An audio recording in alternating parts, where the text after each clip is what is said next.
Hola. Me llamo Elena. Tengo 42 años.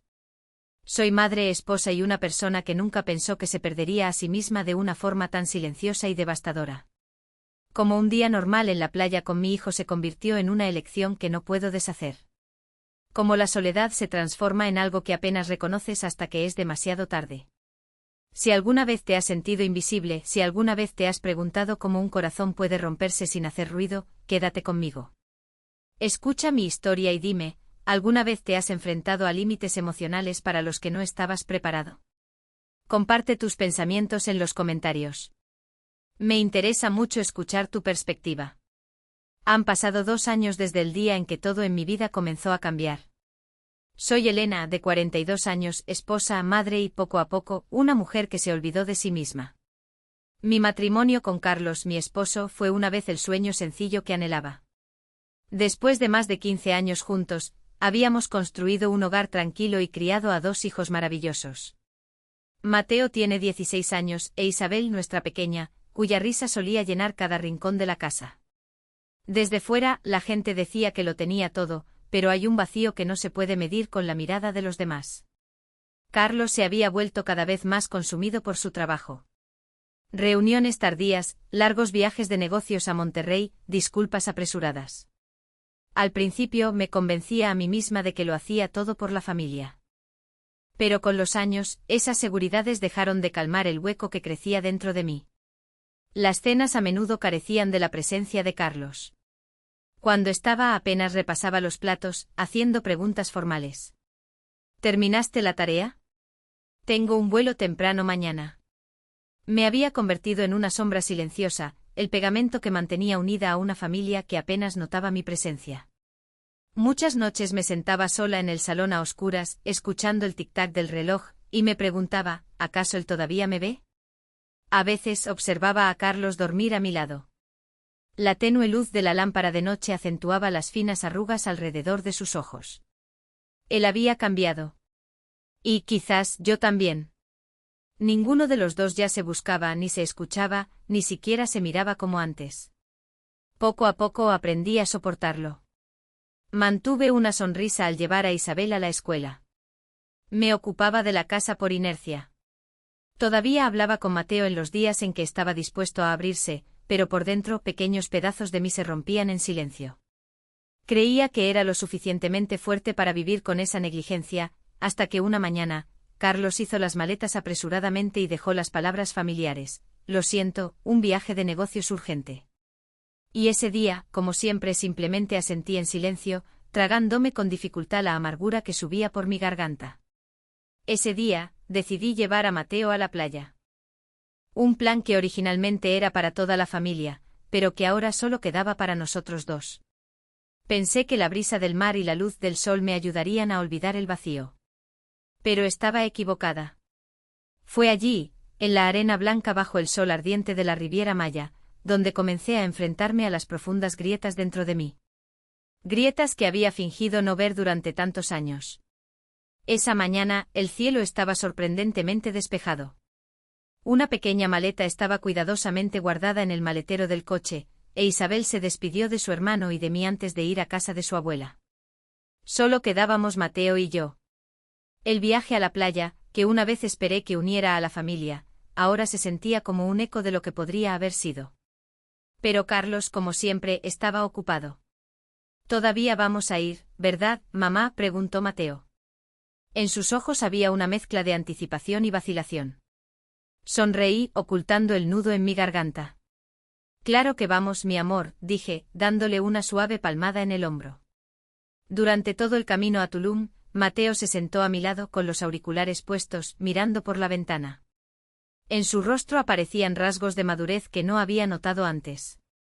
En los últimos años había estado tan consumida por mis preocupaciones sobre Carlos, tan ocupada soportando el creciente vacío, que había olvidado lo rápido que había crecido mi pequeño.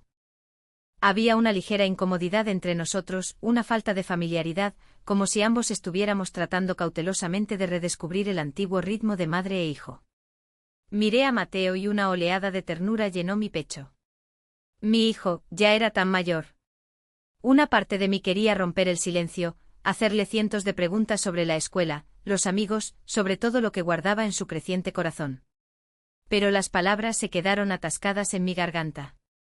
Cuando llegamos a la playa, la luz dorada del sol se extendía sobre la arena como una alfombra brillante. La brisa salada acariciaba mis mejillas, susurrando, déjalo ir. Olvida la tristeza. Mateo instaló rápidamente una pequeña sombrilla de playa y extendió una toalla en la arena. Le sonreí. Mi corazón se llenó de una mezcla agridulce de amor y arrepentimiento. Quizás, solo por hoy, me permitiría olvidarlo todo.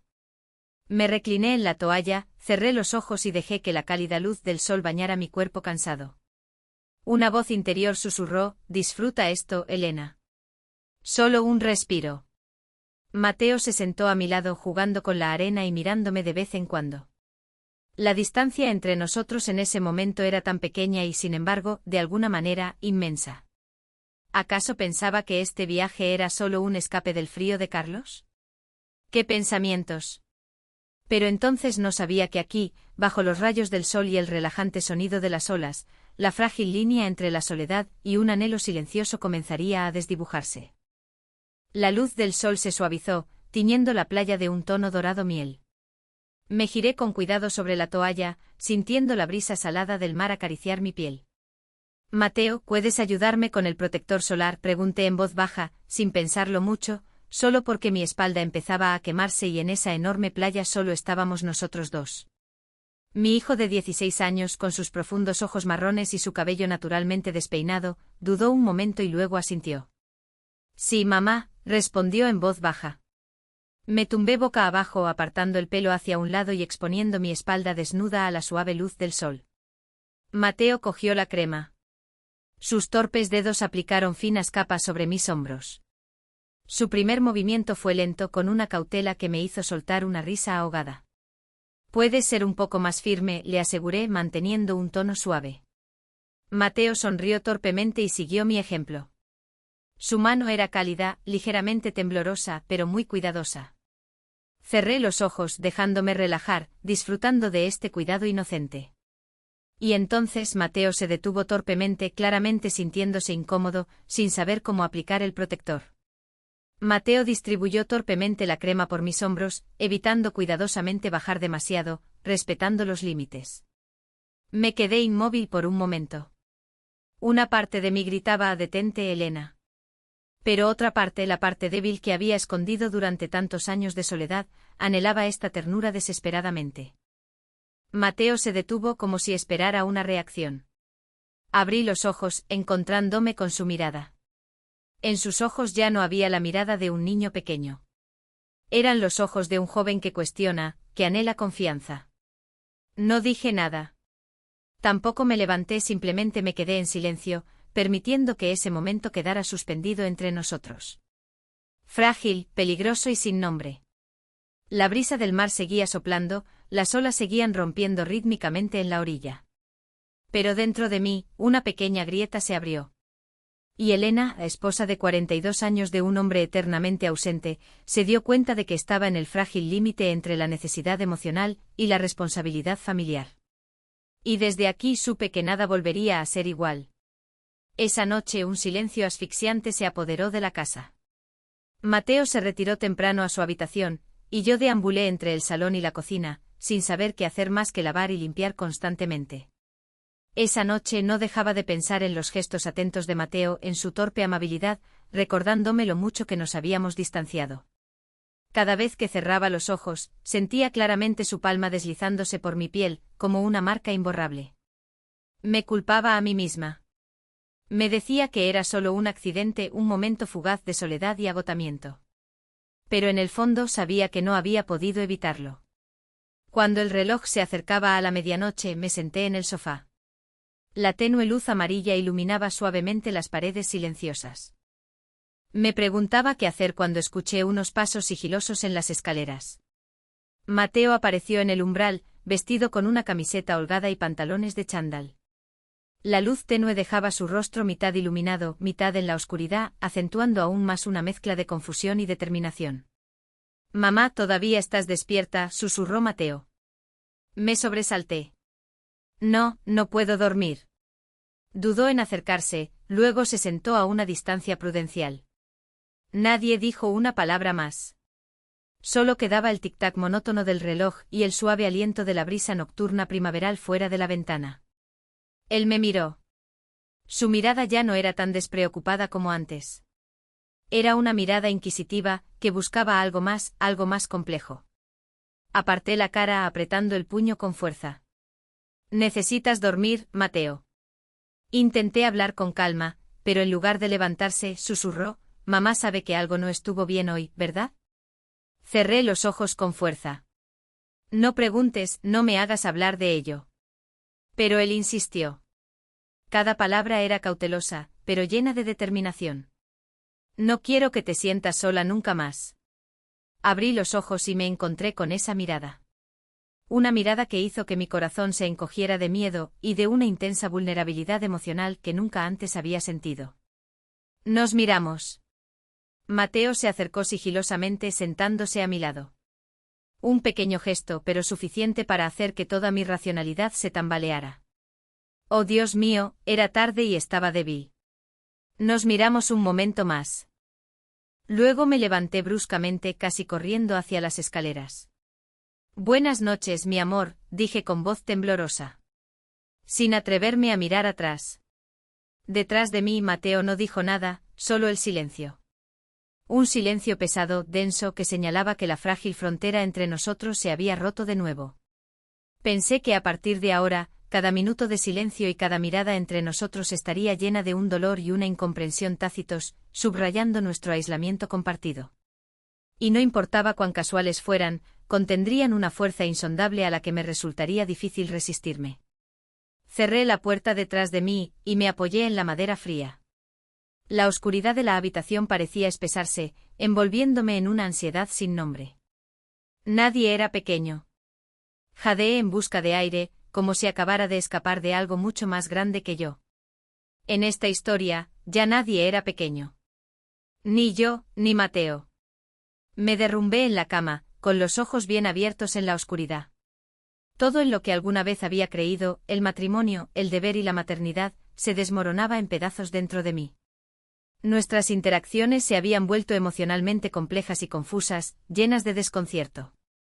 Cerré los ojos, tratando de alejar ese sentimiento. Pero los recuerdos de ese día en la playa, el tímido primer toque y el cuidado genuino de Mateo, se quedaron conmigo, recordándome cuánto había anhelado una conexión emocional. Todo se abalanzó sobre mí sin piedad. Se oyó un suave golpe. No necesité abrir los ojos para saber quién era. Me quedé inmóvil, fingiendo estar dormida, esperando que Mateo se fuera. Pero la puerta se abrió con un crujido y oí el sonido de pies descalzos entrando en la habitación. La cama se hundió ligeramente cuando se sentó en el borde.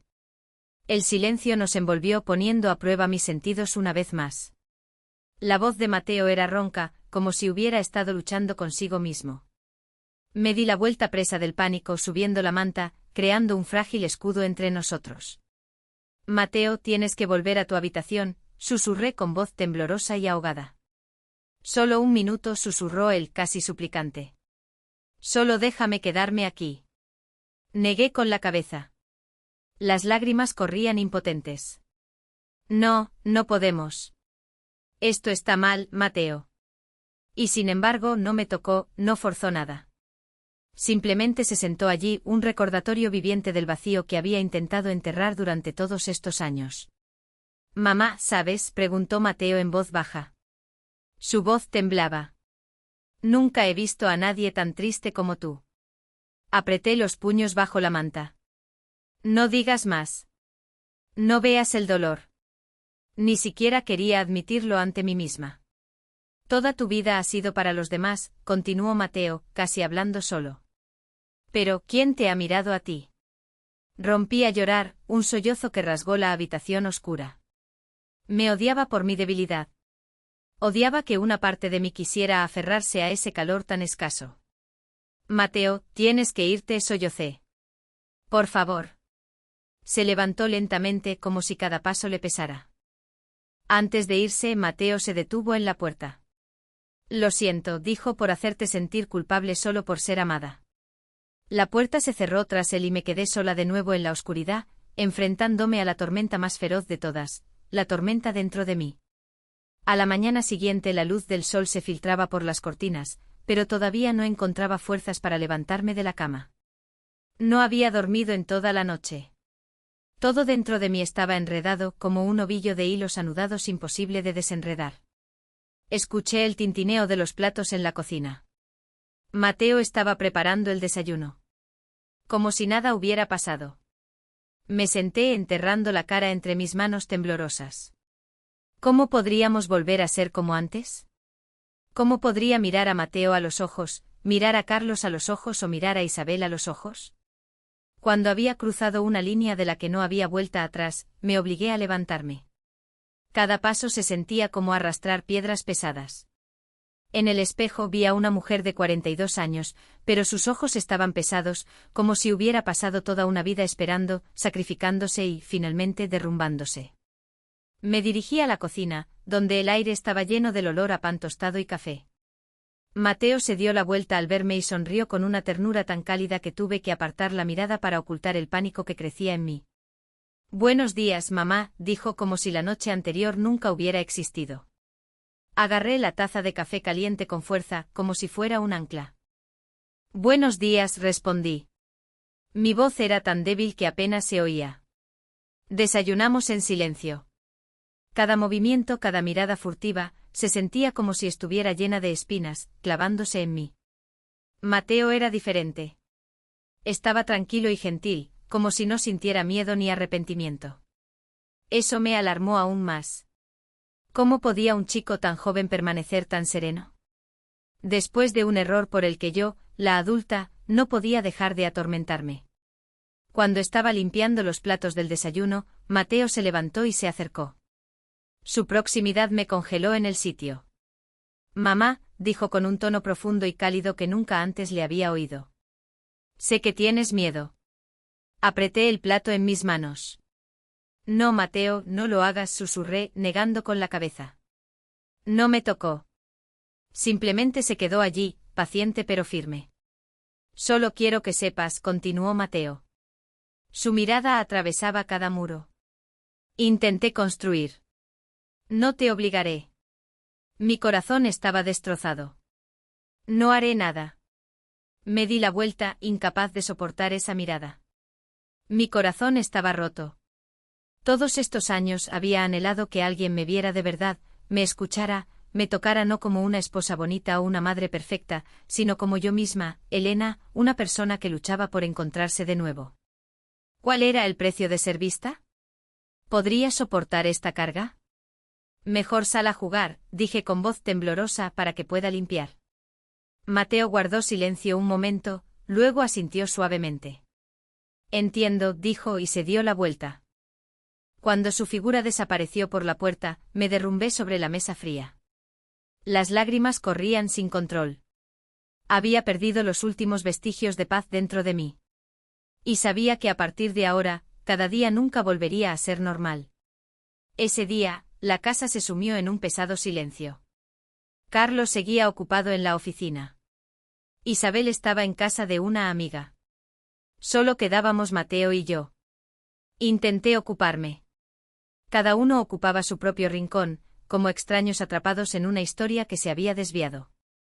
Intenté mantenerme ocupada, esperando que la distracción aliviara la tensión constante que me carcomía. Limpié las mesas, reorganicé los libros e incluso quité las malas hierbas del jardín. Pero nada podía hacerme olvidar cómo me había mirado Mateo esa mañana. Esa mirada no era solo un anhelo juvenil. Había algo más profundo, confianza, comprensión y una soledad que reflejaba la mía. Al atardecer, la casa parecía cubierta por un fino polvo de cosas no dichas. Estaba en la cocina, ocupada con una cena que nadie había pedido, cuando oí unos pasos lentos que se acercaban. No me di la vuelta, pero sabía que estaba de pie justo detrás de mí. Demasiado cerca, demasiado intenso, como una llama que no me atrevía a tocar pero de la que no podía alejarme. Respiré hondo. «Isabel volverá a casa pronto», dije tratando de sonar tranquila. Mateo no respondió. En cambio, sentí su cálido aliento en la nuca. Me provocó un escalofrío. «Lo sé», respondió. Su voz era extrañamente profunda y ronca. Me di la vuelta, decidida a poner fin a esto de una vez por todas. Pero cuando lo miré, todas las palabras que había preparado se evaporaron. Mateo me miraba sin una pizca de duda. Sin miedo, sin vacilación, solo una sinceridad cruda y sofocante. No tienes que fingir ser fuerte conmigo, dijo lentamente. Te veo. Llevo mucho tiempo viéndote. Retrocedí un paso. Mateo, esto está mal.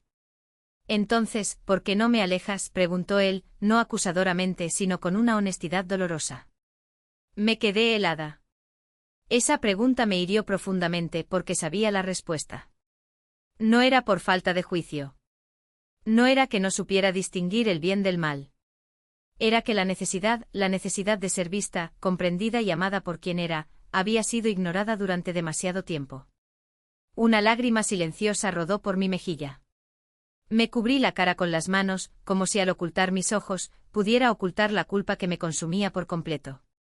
Pero Mateo apartó mis manos con delicadeza. No te escondas más, susurró. En la pequeña cocina, bajo la luz mortecina del crepúsculo, Mateo permaneció en silencio a mi lado. Su presencia silenciosa era un consuelo, una ternura que me hacía temblar. Quería alejarlo. Debía alejarlo, pero me quedé paralizada, incapaz de verbalizar los límites necesarios.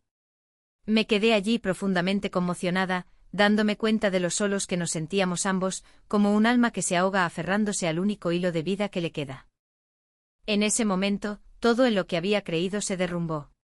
Solo quedaban dos personas, solas, rotas. Dos personas solitarias, conectadas emocionalmente por una soledad mutua. Entendíamos en silencio la tristeza del otro, como si el mundo fuera de nuestra casa ya no tuviera nada que ofrecernos.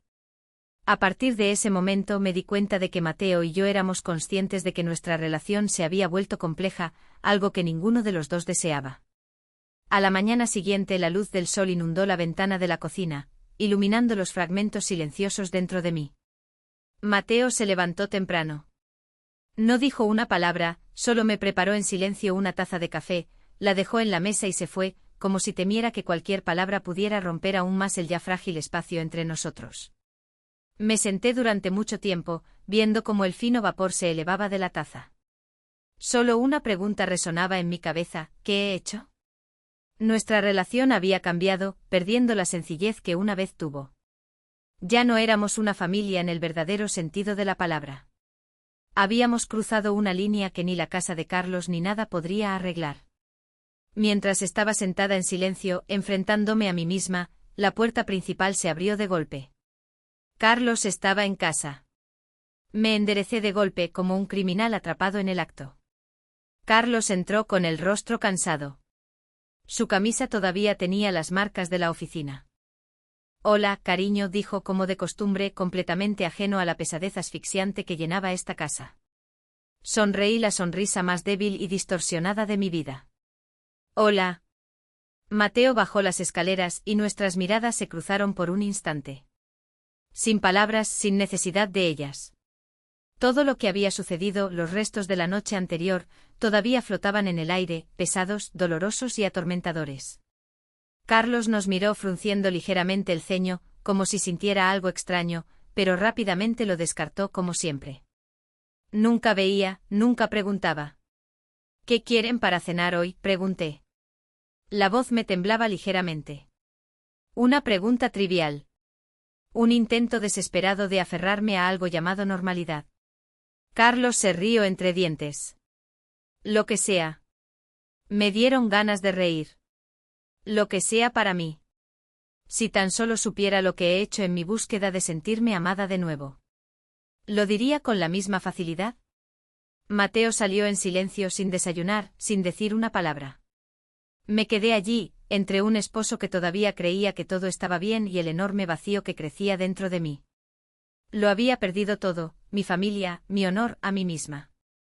Quería creer que el tiempo cura, que de alguna manera todo podría volver a la normalidad. Pero en el fondo de mi corazón, sabía que era imposible. Mateo y yo habíamos roto algo sagrado. Y aunque nunca más nos tocáramos, la grieta sería irreparable, indeleble. Cada vez que miraba a Carlos y a Isabel, lo recordaba. Cada vez que Mateo pasaba a mi lado en el pasillo, lo recordaba. Cada noche acostada junto a un esposo que ya no tocaba mi alma, lo recordaba. Y en la profundidad de este dolor, me di cuenta de que a veces, las mayores traiciones no son hacia los demás, sino hacia nuestro propio corazón. Solía pensar que los grandes errores provienen de decisiones impulsivas, de momentos de pérdida de control, pero no, a veces lo peor comienza con el silencio, con los pequeños espacios vacíos que nadie se molesta en llenar, con la espera interminable de una mirada que realmente escucha, de un toque que realmente consuela. No busco el perdón. No espero comprensión. Solo sé que desde el momento en que nos dimos la espalda en silencio, cuando ya nadie se veía, la tragedia ya había comenzado en silencio. Hay errores que no se pueden arreglar. Solo podemos vivir con ellos, en un arrepentimiento silencioso por el resto de nuestros días. ¿Qué piensas de esta historia? ¿Alguna vez has sentido cómo tu propia vida se desvanece lentamente? Si estuvieras en una situación así, ¿elegirías soportarlo en silencio o te atreverías a cambiar las cosas antes de que sea demasiado tarde? Comparte tus pensamientos en los comentarios.